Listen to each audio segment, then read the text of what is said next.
Hello everyone, I'm Dalton Ziamba, and today I'm going to walk you guys through a couple of scenarios which will demonstrate the habitual decision making that consumers face every day. Let's take a look at our first scenario. Hey, look, man, it's pretty cold out. Yeah, man. I smell some coffee.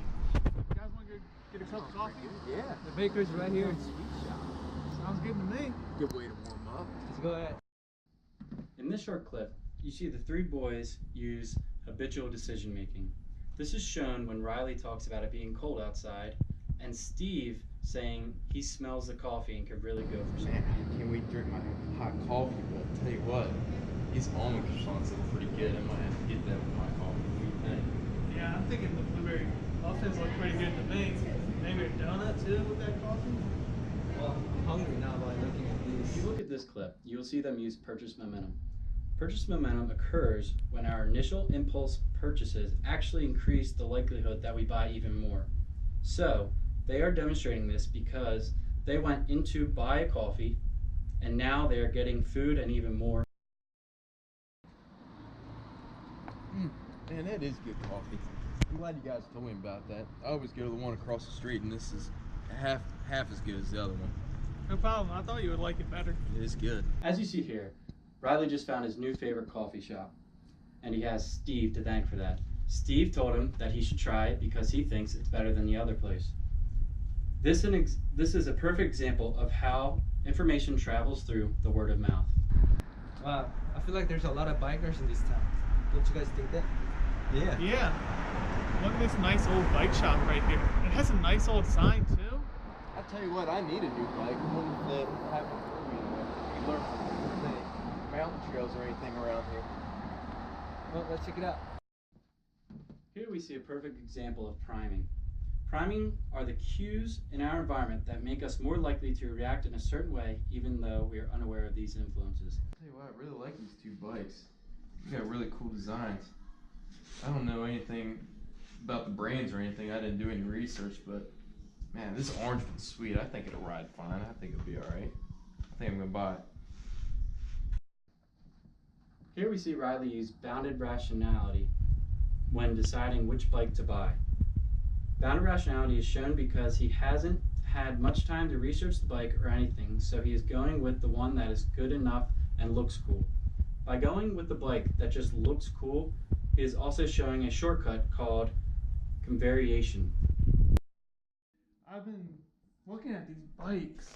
I'm on a budget. This one's almost 500 bucks and isn't even on sale. But this one over here is like 400 bucks and it's on sale. And maybe even this one's 350. That's a heck of a deal. And it looks about the same as this one. I think I'm gonna end up buying this bike. Looks like a big deal for me. In this scenario, Steve is showing the prospect theory. The prospect theory is a descriptive model of how people make purchasing choices. Hey guys, would you mind if we go to the toy stores? I gotta buy a Christmas gift for my niece and nephew. I've been cut on time, so might as well. Can you just go there and buy? Yeah, that works. For me.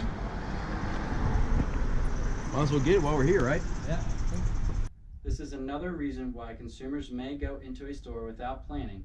It is simply a convenience.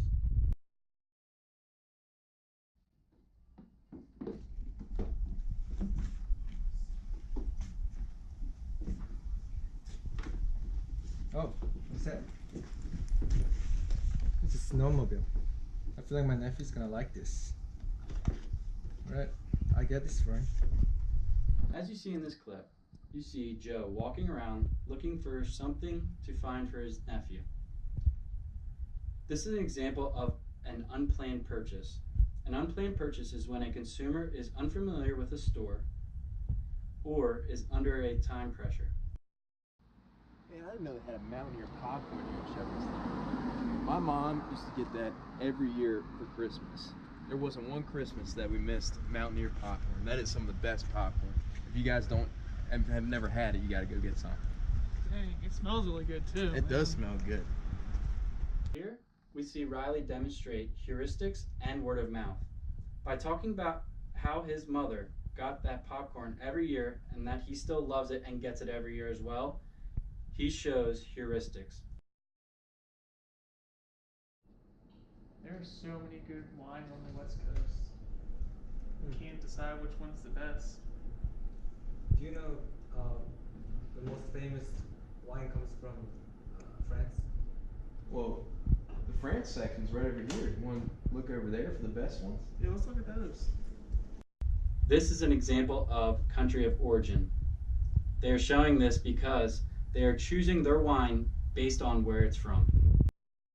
Guys, I found a really good deal here. All right, so this one's Chateauneuf with the Pop, $42.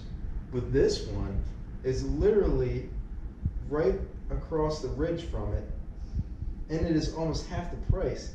You know it's gonna taste near the same. Let's get this one. What do you say?